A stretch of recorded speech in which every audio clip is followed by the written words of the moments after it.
And then we have Lieutenant General Satish Tiwari, and we have Zampur Rosa along with Nitin Gokhale ji talking about India's position. And now we have this third session where we are going to talk about the most important topic right now, which is related to Farmers Bill. The topic is Annadata Sukhi Bhava, the reality of Farmers Bill and agitation.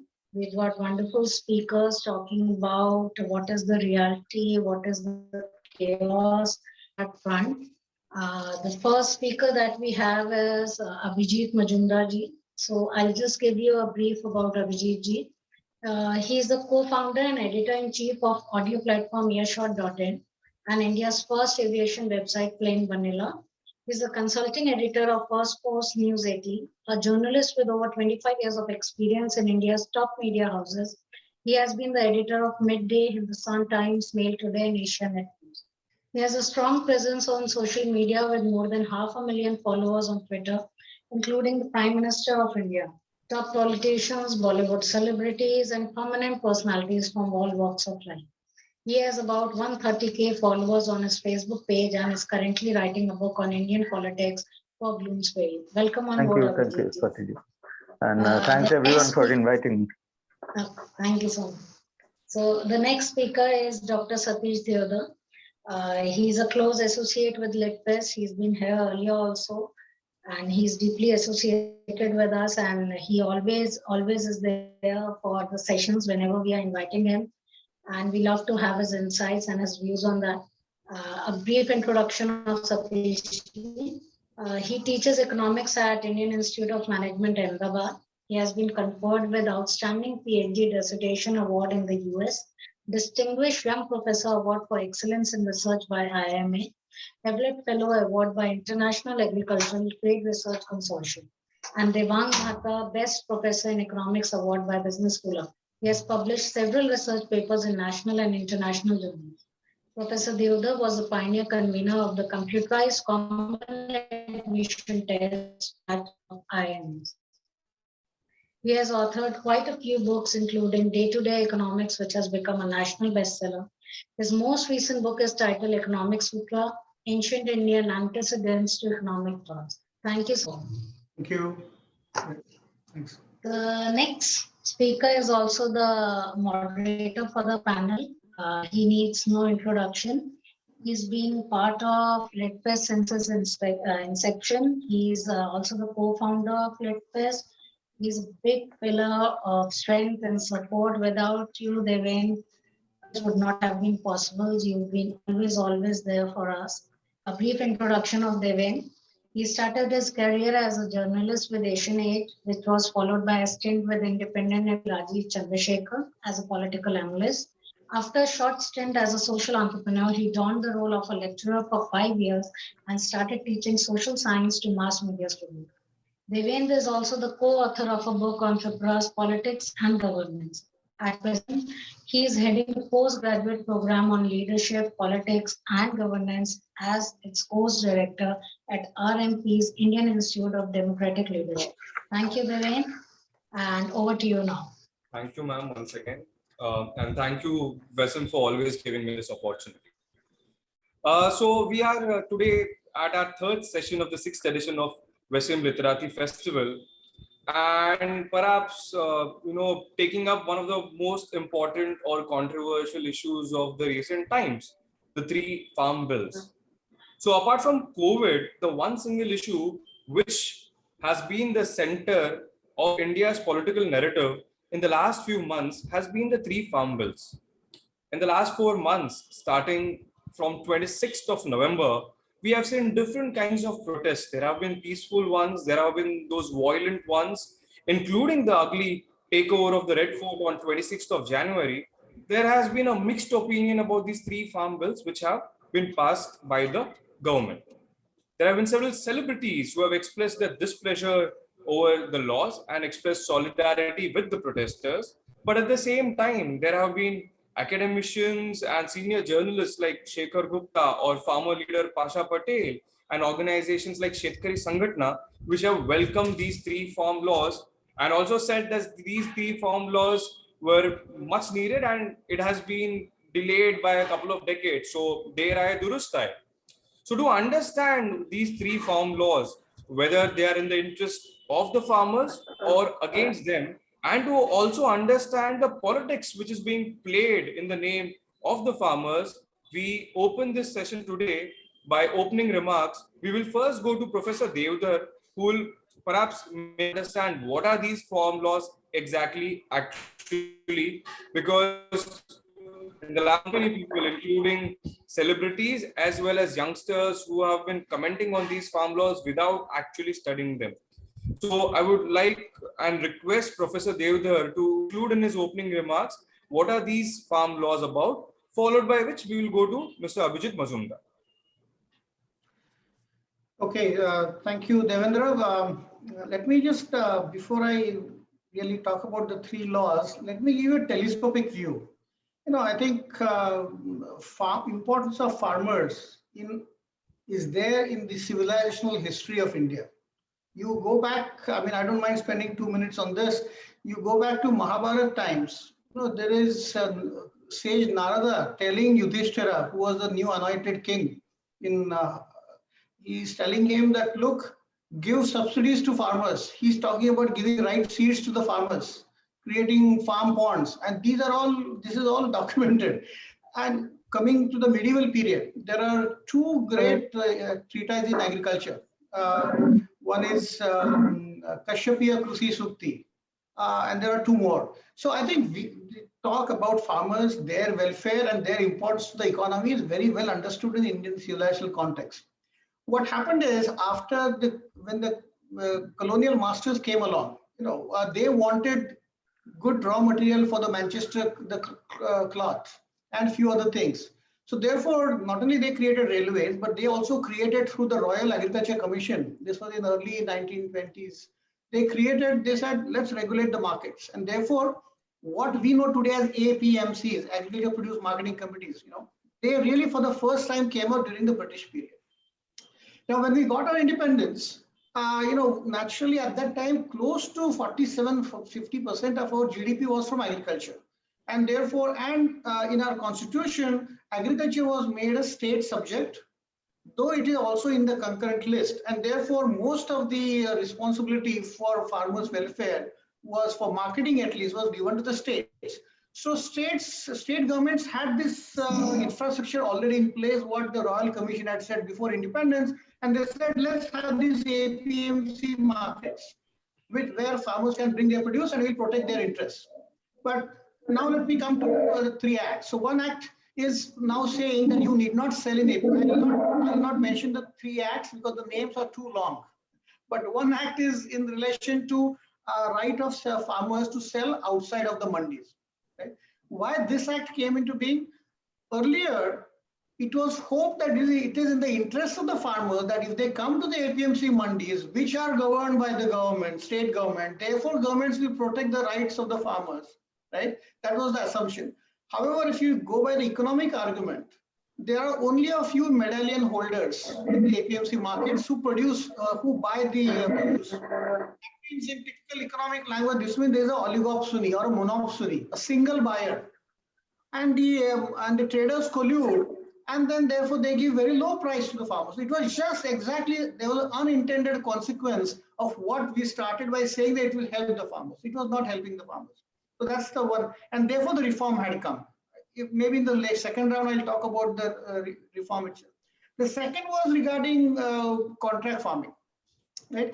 Either you sell it to APMC or you sell it to outside market, or third possibility is that you have a contract with the corporates to grow their produce, right? Now in Punjab, right from 1989 onwards, when PepsiCo came first time, and now McCain Foods in Gujarat or Reliance in Karnataka, and there are many more examples where corporates are directly buying from the farmers, right? And they are getting prices which are much better than the MSP which is announced by the government. So MSP becomes relevant only if it is higher than the market price. So therefore, some states have already enacted the laws. However, it was not everywhere, and therefore central government thought that we come up with these acts so that it has a demonstration effect on the state government. So that's the second act. And the third act was about amending it was not a new act, it was amendment to the Essential Commodities Act. What was the amendment? Amendment was that farmers, processors, corporations can hold any amount of stock of food grains or agricultural produce as they wish. There should not be any restriction. Restriction only will be in the form if prices of horticultural products rise by 100% or prices of other products rise by 150%, then government may come in and put a check on their stock holding. Or if there could be war, famine, other reasons. Other than that, there will be no necessity to have any stock controls. Why this was required? Because during our first 5 decades, when there was shortage of food, government had to intervene and introduce stock limits. Now that was not required because we are not a food deficit country anymore. And therefore these stock limits are not required. So I think quickly saying these are the 3 acts and what was their precursor, the need for their amendments or coming up with the new acts. I think I'll just quickly summarize what it is. Maybe I'll come back later. Thank you. Thank you, Professor Devdar. We'll now go to Abhijit Majumdar for his opening remarks. No, the name of the session is Annadata Sukhi Bhava. I think I have a fundamental problem with using Annadata for farmers. As Professor before me just said, that farming and farmers hold a very, very important position in our society, and everything is fine. But to call them Annadata is a spin, is a political spin given by mainly the left to glorify farmers, because farmers are not giving us food or anything free. They earn out of it. So there is only, as far as I am concerned, for every adult Indian, there ought to be only one Annadata, that is himself or herself. There is no Annadata. We should get out of this whole mindset कि अन्नदाता है तो इसको free में MSP दिया जाए, ये दिया जाए, वो दिया जाए. So this is just an aside. The larger point is that politically, what does this farmers protest mean? If it were a genuine farmers protest, why is it only restricted to mainly one state and not, maybe 1 or 2 states have been touched, but those have also been, in my opinion, artificially drummed up, but it has not gone mass. And look at the farmers who are coming there.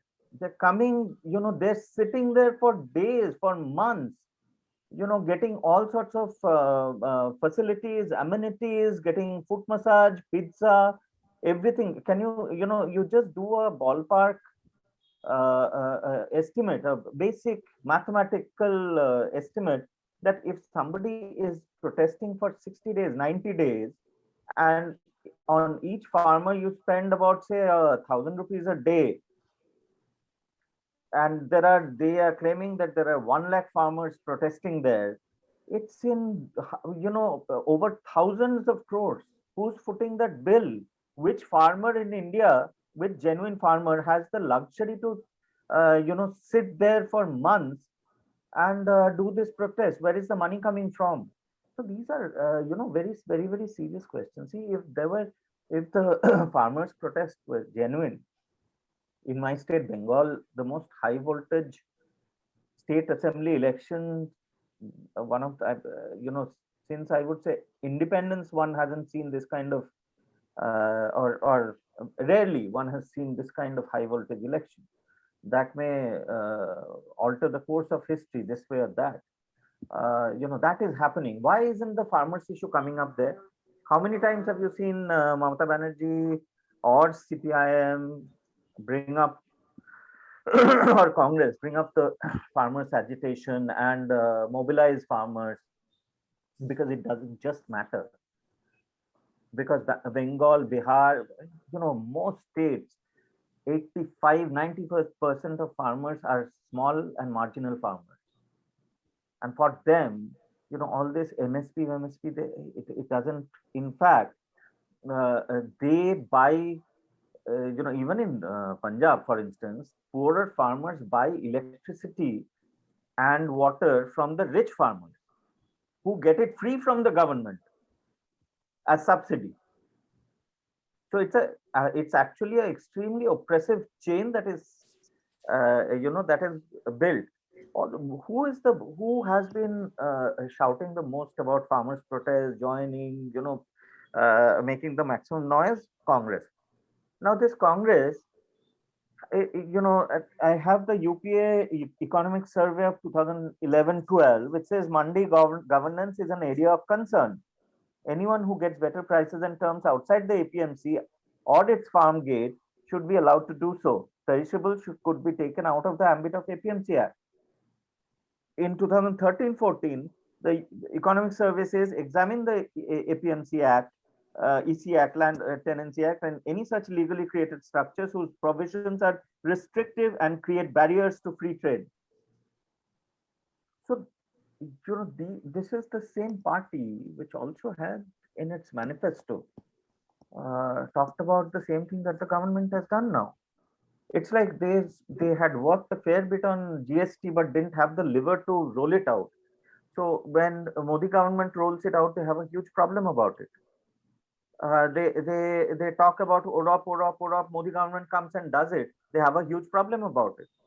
So they say these are things. And the one last point, Montek Singh Ahluwalia was, the Punjab government had asked Montek Singh Ahluwalia to present a paper on how to come out of COVID in the farm sector and stuff like that. And Montek, who's the poster boy of economy for UPA and Congress, had exactly said these things, that you stop this MSP, because MSP is spurring farmers, Punjab farmers, the rich ones, to only grow paddy. It's a water guzzling kind of crop, and much of it gets wasted in cold storage. Who's asking them to grow paddy? Yeah? Why are they growing it? Because they are getting money. They are getting assured profits. Thanks to the governments, thanks to successive governments, absolute sort of pandering and vote bank politics for farmers. So it just doesn't make any economic sense. Definitely, it also doesn't make any political sense. See, it is like this, that when you start feeling that you're unelectable, election से आप नहीं आ पाओगे सत्ता में, तब क्या आपके पास रास्ता क्या है? आपके पास रास्ता है रास्ते में जाके प्रोटेस्ट करना. उसके लिए तो मुद्दा चाहिए. सीए हो गया. They saw what I mean. This thing. Now they had the farmers thing. Farmers, it's a minuscule rich farmers and middlemen's this thing. Also, this has been carried out from abroad, a fair bit of it. I personally have been getting messages, audio messages on my phone, just sudden calls with Canada numbers, UK numbers, US numbers, 3 countries mainly, from, I would say, September, October last year, saying that bada kuch hone ja raha hai, 26 January. How do they know the date? And this, these are Khalistani elements. They're talking about combined Punjab and Haryana being part of Khalistan, and aap raho, your this thing is important, your participation is important. Why did it culminate in this kind of violence in 26 January? It was a shame in the heart of the national capital. So-called liberals went livid when Trump supporters, swarmed the Capitol Hill. What do they have to say about this, absolute hooliganism and violence? Anyway, Abhijit, you have raised a very important point about the Khalistani element and elements beyond India who it seems had planned this protest on the 26th of January. But we'll come to that later. I would go back to Professor and ask him, in his opening remarks, he said, the 3 acts are as simple as this. The first act is the right to sell produce outside the APMC mandis. The second act deals with contract farming, and the third act deals with, no restriction on holding and piling of stocks. Now, one of the major points of contention for the farmer activists or the ones who are protesting is this point regarding the contract farming. They say that having corporates deal with farmers is very unequally poised against the farmers. Secondly, and then there's this big stalemate on MSP. So, Professor Devdar, I would like you to share, one, what is MSP actually? Second, how are these farm laws affecting MSPs, which are in turn going to affect the farmers? And third, is it true that these farm laws are favoring the corporates and not the farmers? Okay, I think one can go on and on each of those topics. But before I begin, I think let me just compliment what Mr. Abhijit Majumdar said. Why is it that there are no demonstrations in rest of India, but only on the outskirts of Delhi? One reason is that most of the procurement by Food Corporation of India traditionally have been happening only in Punjab and Haryana. So therefore, call it traders or farmers, I would call it traders. They are used to, it's like you're on a drug for decades together. And now all of a sudden you're off the drugs, right? And therefore these protests, the boil is coming only in this part. Other places, hardly anything gets procured by Food Corporation of India at MSP from rest of the India. Rest of the India farmers sells it to the private sector. That's one, right? So now coming back to your MSP, in economics, again, the principle is that if you want to offer MSP, which is minimum support price, it has to be higher than what the market price would be. Otherwise, it makes no sense. If the price is lower, MSP is lower than the market price, then it becomes defunct because people will go to the private markets. That is what precisely we are saying. If you have this act where farmer can sell it anywhere in the country, if he is likely to get a price therefore higher than what it would get by MSP, then MSP becomes redundant. That does not mean that government is not ready to buy at MSP. It simply means that they have a better option and therefore MSP will become redundant. That's the idea basically we are talking about. And you will recall by 2015, up until 2015, we had more than 22 stock exchanges in this country. We have all merged them together. We just canceled licenses of many. Now there is National Stock Exchange, Bombay Stock Exchange. There is a good competition between them, and there is a law of single price holds. Anybody who wants to sell his share, initially if there were 22 markets, there were arbitrage possibilities. I won't get a better price. All those markets are brought together. Similarly, there are 7,000 APMCs in India, more than 7,000 APMCs. Where is the law of one price? One doesn't know what's happening in the other market. Now, this law also suggests that there will be an integration electronically, right? In that case, the seller will get a better price. So the question of MSP being redundant actually is a success story. That becoming redundant means you're getting a better price elsewhere. That's the idea. You talked about contract farming not being favorable to farmers. Again, that is not correct.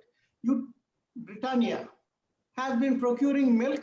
They are also into dairy business and food dairy products. They have more than 100 collection centers in Maharashtra and many other states. They are procuring directly through contract farming from farmers. You go to Reliance in Karnataka, more than 1,000 tons of wheat is procured, which is above the MSP price.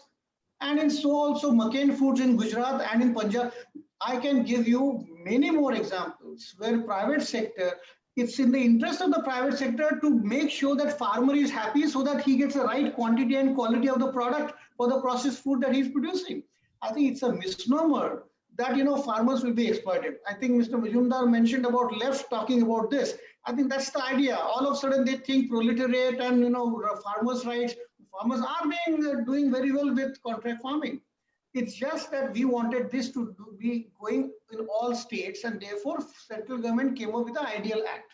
That's one. Second, there are good measures also in place in that act. If there is a dispute, one can go to, there can be a committee consisting of both buyers and sellers. If that doesn't happen, they can go to a sub-registrar. If that doesn't happen, they can go for a quick redressal in 1 month's time.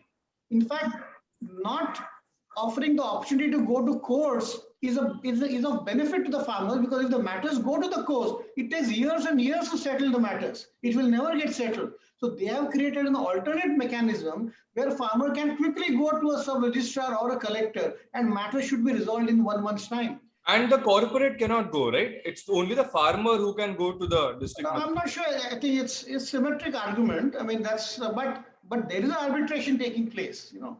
So it's not that matter goes to the court and the small farmer, how can he fight it out in the courts of law? It will go for decades together. That's not the case. An alternative mechanism has been created. So there are so many examples already in place.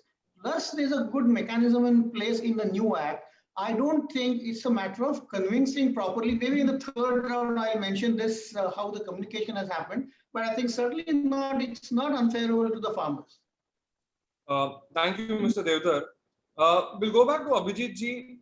Abhijit ji, you mentioned about the politics of it and how the left or the liberal lobby has been against these farm laws. I remembered the words of Arun Jaitley. I think this was the first session of Parliament after 2014, wherein there was this discussion on the land bill which had come in. And Arun Jaitley remarked in the Parliament that, you know, let's not end up making development a bad word. A similar sentiment was echoed some months ago by Honorable Prime Minister of India, Narendra Modi, during one of his addresses, where he said, you know, doing business is not a bad thing.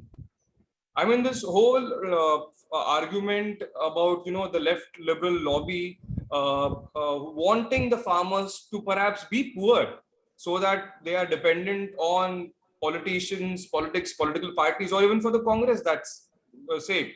So this whole argument that, you know, let's keep the farmers poor, is it helping the farmers? Second, you know, this politics, is it helping India on an international scene? Because, you know, there have been celebrities like Rihanna, though of course I'm pretty sure she did not know what was happening in India and she just tweeted about it. But then, you know, there are these woke kids who passionately follow these celebrities and they have an impact. They would believe Rihanna more than the Prime Minister of India. They'll also grow up. Beyond 25, if you are a communist, there's something wrong with your head. So, but the point is that yeah, development. I mean, have you seen any farmer talking about drip irrigation? Or, you know, in Holland, in Netherlands, they are growing incredible tomato to, you know, a range of crops are being grown inside massive laboratories with AI, artificial intelligence. You know, there is no talk of that per hectare yield, no talk of that. It's like, you know, as Professor Devdar rightly said, it's become like cocaine. This MSP, and MSP has ceased to be minimum support price. It is the maximum support price right now. You know, otherwise, why would you need MSP? So it's, you know, it doesn't, you know, that those are not the considerations at all for the left. The second bit is left. What is left of the left if there are no poor people? So the entire politics, the entire dialectics is built upon that, and the point is the left still cannot trust the poor to vote when they come to power. In communist regimes, there is no democracy, right? Yes. So this whole thing of being pro-poor is just a means of coming to power. That is all. The thing is that they know that they can't come to power. So they are doing the bidding for, see, the bigger concern here is that they are doing the bidding, Devendra, for shadowy powers and forces outside, you know, outside India. For instance, when these so-called farmers' protests were happening, why were cell phone towers in Punjab being smashed one after the other, especially the Jio towers? Why is there this constant attempt to drill into the narrative Ambani Adani, Ambani Adani, Ambani Adani? In US, would you hear this kind of a, you know, malicious campaign against big business. Like, would you hear Jeff Bezos is should be behind bars, or Bill Gates should be behind bars? In fact, the opposition there questions the government. Why are you not making life easy for big business and small businesses? Basically, why are you not making life easy for business? Here, the opposition tells you exactly the opposite. Why are you not making life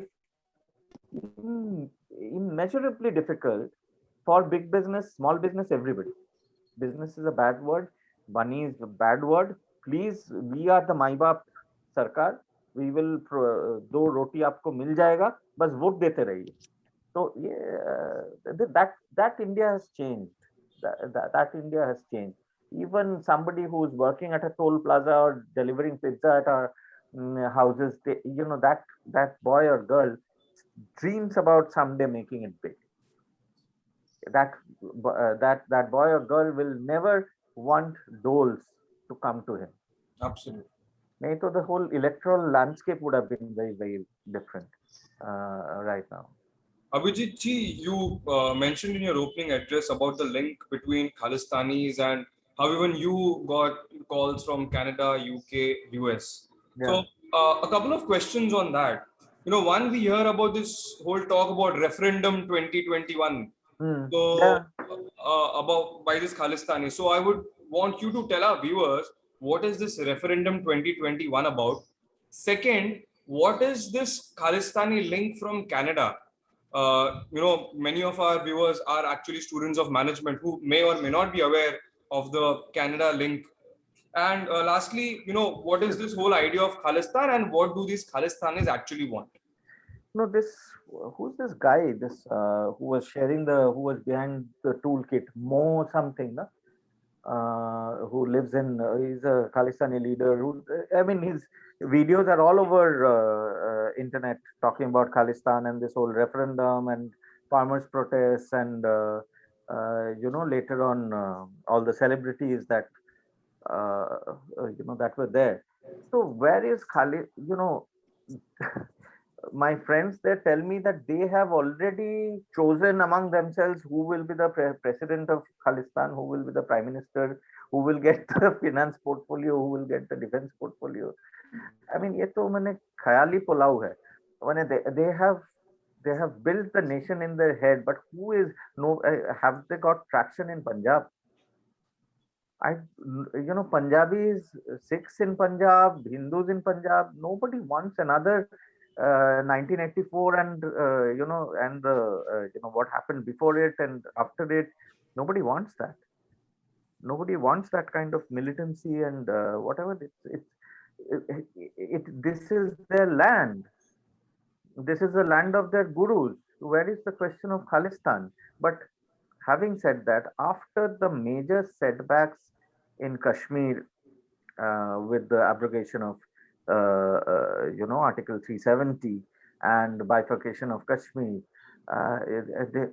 ISI, Pakistan had never thought that this is going to happen. So, ISI has been in touch with Khalistani groups for a very long time. And they try to this thing, but I suspect there is a Chinese hand as well. I mean, China could be, China would always look out for, destabilizing to create problems in India. So otherwise, why would it happen from outside India, from Canada? ISI has a very, very strong presence in Canada. Because of Canada's policies and stuff like that. So, it is easier for them to influence the Sikhs who are going there, a part of the Sikhs, help them with money and everything and narrative. So that is how it is being driven from outside. There are not one, but several forces working against India for the last many years. George Soros has openly said that he wants to destabilize. He's setting up a fund, $1 billion fund to destabilize and overthrow, governments that he doesn't like, and he has named the Narendra Modi government in that. So there are too many forces out there in the shadows. Some are out there, whose faces you can see, but this has been happening from there.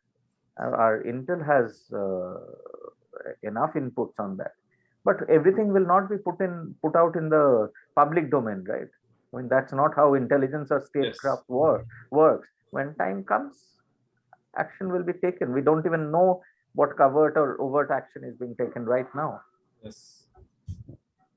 Abhijit ji, you very well mentioned about, the outside forces, which are also called as breaking India forces at play, whether it's China, Pakistan, or Khalistani elements who are trying to destabilize India both socially as well as economically. But I would again go back to Professor Devdar and ask him that in this whole process, has the government actually failed to communicate about these laws to the larger audience? Because perhaps if it was communicated well, we would not have seen this outrage from these youngsters on the internet. I mean, much of the confusion was also because people didn't know what are these laws about, and people just believed whatever their YouTube celebrity or Instagram celebrity told them. Yeah, I think to put it in terse words, the government got the science of reform right, but not the art of the reform. And why I say the art of the reform is that they assume that for the last so many decades, people are trying to reform every state government, whether opposition or ruling party, they have been trying to do this, and therefore everybody will accept it. Of course, to give benefit of doubt, last year also because of COVID, nothing could happen. So there could not have been a consultative process. So finally, they had to come up with the ordinance, and hopefully it gets turned into an act, right? So they might have not got enough opportunity to talk to the opposition, quote unquote, talk to the opposition or the stakeholders. But to be fair to the government, for decades together, this has been being discussed. So, therefore, people should have accepted it. But then government probably could have done little differently, that they should know that there will be opposition. You'll have to assume that, as Veer Savarkar said, vipariti hota hai, aisa dekh ke aapko sochna hai. So I think they should have understood that there will be opposition to this. I think what could have happened is the following. They could have staggered the process. Staggering the process helps. First, you could have liberalized for the cash crops. Then probably a year or 2 years later, maybe for horticulture crops. And eventually in 5 years' times for the food grains also, for Punjab and Haryana. So that jhatka that we gave, it could have been a moderated little bit. If you start with cash crops, then go to horticulture, and by 5th year, even food grains are also out of this. If we had done this in a staggered manner, I think that would have been accepted a little better. And during that period, government could have had an opportunity to communicate to the farmers and all stakeholders that, look, food grains have to go to the Gangetic belt, Gangetic plains, not to the Punjab and Haryana, as water, salinity of land, all kinds of issues are coming up. Monoculture is happening. Everybody will not understand what monoculture you are talking about, right? So you need time to convince everybody that, therefore one has to move rice and wheat to the eastern side. And, in the last 70 years, 7 decades, food grain production has increased by 850%, but the pulses production has increased only 50%. There's a lopsided increase in production, and we need more pulses. Let's say, assume that half of India's population is vegetarian. The main source of protein is dal, and 40% of our dal we are importing from abroad. Why? Because we focus only on MSP for food grains. So that has to change. Now, MSP should be given more to pulses and millets rather than food grains. That shift will also happen would have happened in these 4 or 5 years. Slowly give more MSP to pulses and millets rather than food grains. And slowly, if you make this balance in the favor of pulses and millets, I think this would have gone down very well. But of course, hindsight is always 2020. But this is what I think could have been done, assuming that there will be always some opposition to this. Thank you for those inputs. I think Abhijit ji wanted to say something. No. Okay. So Professor Devdar actually told us, what could have been done, but of course it's always in the hindsight that we think ye kiya ja sakta tha. I thought it was a very good suggestion that it should have been implemented in a very staggered manner. Of course, us samay bhi opposition hota tha, but it would have given time to both the parties, whether it was the protesting farmers or the government or even the opposition, to come together, sit down and talk. But then, as Abhijit ji had mentioned, ये तो होना ही था, because there are these forces which are just trying to disrupt what India is doing and the way India is going ahead. An interesting part, Abhijit ji, is that Kerala, the assembly which passed the resolution against the farm laws, the state does not even have an APMC. They had dissolved it long ago. Then there are states like Maharashtra, wherein Sharad Pawar himself, who comes from an agrarian background, had always spoken about trying to increase the role of private sector in agriculture, even as his tenure as an agricultural minister, which of course did not go down well with his colleagues during his time in the UPA.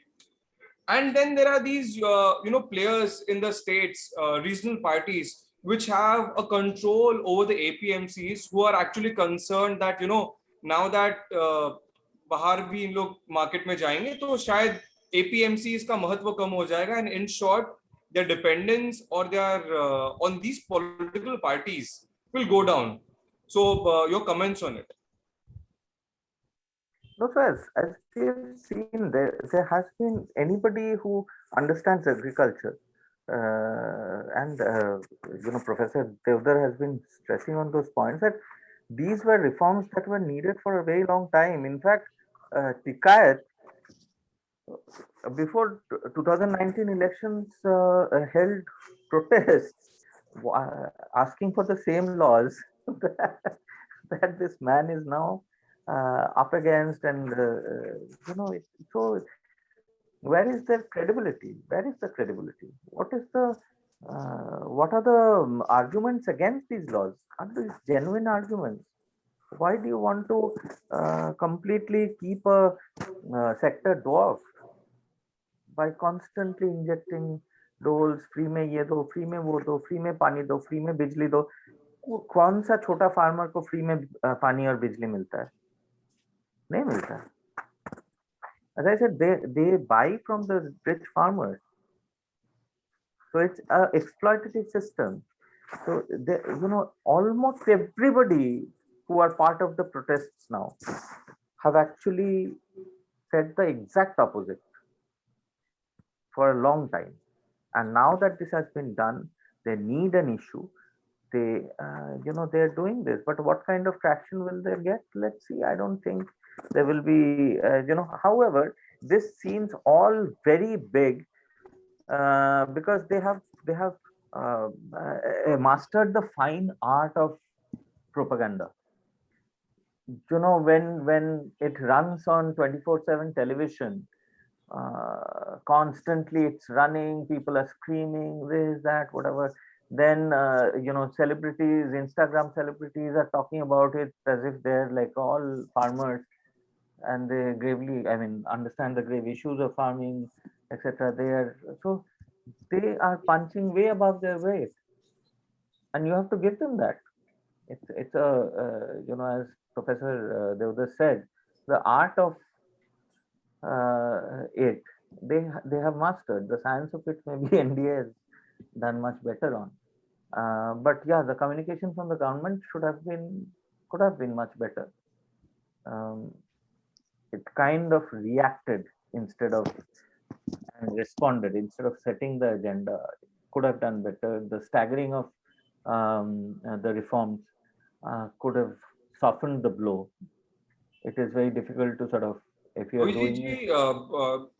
About this incident which happened on 26 Jan, do you think it was an intelligence failure on the part of the government, or like you just mentioned, maybe it was done purposely with some intelligence inputs in the head? Well, how should I say this? But I must, if you want me to be frank, I think the government knew about it. I think there was enough intelligence. I think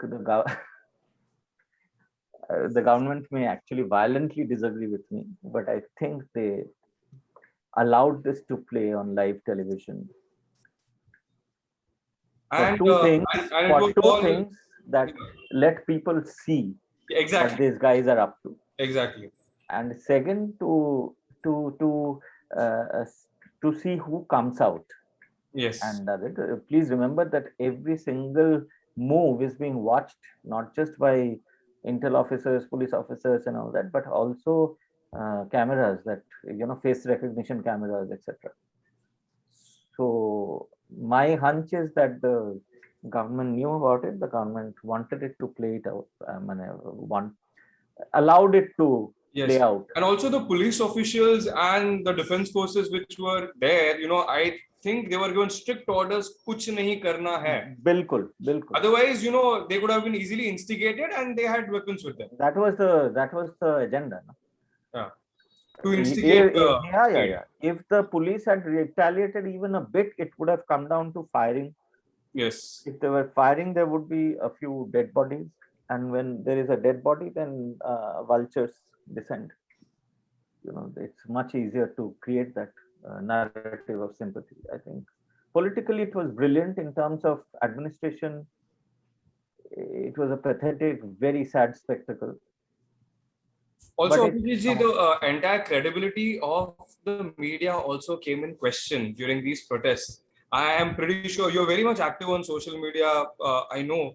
And you remember the post by Rajdeep Sardesai, which later he deleted. He had shown the body of a farmer and he had accused the police of shooting this farmer. And later it was realized that, the farmer had died because of an accident. He was, driving the tractor. And later on, I think the India Today group also suspended him for 24 or 48 hours, something like that. But then if a senior editor like Rajdeep Sardesai indulges in, such lack of ethics, what can we expect from the mainstream media? No, this is not the first time. See, a journalist can sometimes all of us can get it wrong in a developing story. Suppose at some point of time you are getting a certain news and you say that, this is happening. After 4 hours, you see that, no, this hasn't happened. But you should have the grace to say that, I made a mistake and deleting the post, and this is what happened. So this happens. That is not fake news to my mind. But when you say that, okay, I've seen the bullet go right through the forehead of somebody and lying there, and it was a police bullet, and then you delete the post. Then what does it mean? I mean, what does it show? But having said that, the same people then go on to get awards and this thing. So it's a very, very strong ecosystem. It has been built for more than 70 years, very carefully built. It's like the Russians used to have a missile system, which if entire Russia was nuked and everybody died, it would send nuclear missiles to America. It was called the dead hand. So the ecosystem that Congress has set in all these years, it's like the dead hand. If even years after Congress is gone, it will still keep firing at the enemy. So it's a very. We have a question from one of our members of the audience. It's Tushar Mirchandani. He asks, will the farmers bill help bring private investments into agriculture? I think Professor Devdar and maybe also Abhijit ji answer the question. Professor Devdar.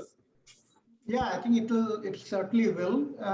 Once corporates come to know that there is an atmosphere of stability and that both parties can be heard if anything goes wrong, then that gives them an incentive to bring the technology. In fact, Mr. Majumdar talked about artificial intelligence in Nordic countries, right? You realize that in India, farm size is dwindling in size because with every generation, subdivision is taking place, right? So farm plots are smaller. 1 hectare or lower is the average household farm size. Now, that is where technology will come in. there is something called vertical farming. So it doesn't matter whether you have a small plot or a large plot. If you can have vertical farming, then it doesn't matter even if I'm a small plot holder, I can still make a lot of money. But for that, you need investments. Who will bring the investment? Private sector will bring the investments, right? And the way the laws are designed, they say that if you bring investment and you put it on the land of the poor farmer, if the contract is over, let's say it's contract for only 3 years, after 3 years, you have to remove all that is there. The land belongs to the farmer. Even the sharecroppers' rights are also protected. So I think it's a misnomer that private sector will take advantage of the farmers. In fact, it's going to help the small farmer. And if you offer the stability through these laws, better investments will happen. Small farm will also grow in this process. And you can get better technology for this agri produce. So certainly it's going to help. I'll just, before I close, I'll just mention one economic point which commoners may not understand. Farmers, some of those quote unquote farmers leaders are saying that everything should be bought at MSP. Government just cannot buy everything at an MSP. Government's job is not to procure and store. There's something called buffer stock requirement for the India. It's about 33 million tons of wheat and rice. Now we have more than twice the amount stored by Food Corporation of India. We don't need actual stocks, right? Second, government is not good at storing stocks. It's the private sector, because money is involved. They will take proper care of the stocks. Government doesn't. You can remember, go to any railway station. Gunny bags is a criminal waste of food grain that are produced by farmers are wasted on the in the railway stations. There's a murky waters going around and whatnot, right? So therefore, certainly, it's not in the interest for government of India to keep buying and storing. In fact, there are certain other interests involved. Once the farm produce gets stored for more than 2 years, its quality substantially goes down. And then there are some side contracts taking place where these 2-year-old or more food grains are sold to some other parties who convert into liquor. So it is the liquor lobby which wants those stocks to continue beyond 2 years, and government can store it and then sell it at a lower price to them. So I think these are also factors which could have been conveyed to the stakeholders. There would have been more compliance to the existing the new laws. Yeah, thanks. Thank you, Professor Devdar. Abhijit ji, would you like to add on to what Professor Devdar said? No, he pretty much summed it up. I mean, there is a very strong, it builds a very favorable climate. If the corporates know, if people nationals know that they can come and, set up contract farming or whatever, and they can procure a certain quality and quantity, then why wouldn't they come? Instead of having mediators and middlemen, it would be a much better. And there is enormous wastage because of this MSP. Crops that are sometimes grown, as I said, which you don't need to grow. That's grown only because one can get MSP from the government. All this has to stop somewhere. If we are to make our agricultural sector profitable and lucrative, it has to stop. And also vertical farming. We have enough farmland. We don't need so much land under agriculture. We don't need. We need more better productivity, more targeted this thing, and have some sense of the demand and supply. The whole government intervention and subsidies completely skew that. Thank you, Abhijit ji. On that note, I remembered this phrase, the government is the best which governs the least. So, or, we can say maximum governance and minimum government is the best thing which is needed for India. On this note, we'll conclude our final session for the day, which dealt with agriculture and the 3 farm bills which have been recently introduced. I'm very thankful to Professor Devdar, who started his opening address from Mahabharata, giving the reference of Narad, who's telling the kings at that time to give subsidies to the farmers, and that is the significance and importance of farmers for our Indian civilization. You also spoke about the Royal Agricultural Commission, which were the erstwhile APMCs, which were actually introduced in India by the foreigners to actually pursue their own ends. You also explained the three laws in a very simple manner. And you also reiterated that, these three laws are actually going to help the farmers get a better price. Abhijit ji, you spoke about the left, the opposition, how because they are out of the issues, they are coming and hitting on the streets, in spite of the fact that in principle, perhaps when they were in power, they had actually supported similar reforms. You spoke about the Khalistani elements, the role of China, Pakistan, and other breaking India forces who have been active even away from India, settled in UK, US, or Canada, who have been trying to destabilize India socially or economically. Also, you shared a very interesting perspective about, we need to stop romanticizing the poor farmer, which I totally agree with you on that. And to sum up this entire session and the chaos and commotion with regards to the farm bill, I would quote Professor Devdhar and end this session here. So, as Professor Devdhar said, farm bills got the science of reforms right, but not the art of it. Thank you once again, Professor Devdhar and Abhijit Mazumdar, to join us at the 6th edition of Western Lit Fest. I also thank the live audience on Zoom and Facebook, and I hand it over to Professor Swati. Thank you, Devin, for such a beautiful conduct of the session. Thank you, Devdaji. Thank you, Majumdarji. Thank you for being such wonderful panelists. Thank you, audience, for your patience, and thank you, core team, for such hard work. Despite all these adverse conditions, they were continuously trying to do their best. Yesterday till night at 11:30 in the night, we were discussing how to go on Facebook Live, how to work out all the nitty-gritties. Thank you so much, everyone. So tomorrow we'll meet again. It's not the end right now. So we have 3 more sessions lined up. So audience, please come and enjoy the sessions tomorrow. Thank you, everyone. Thank you so much.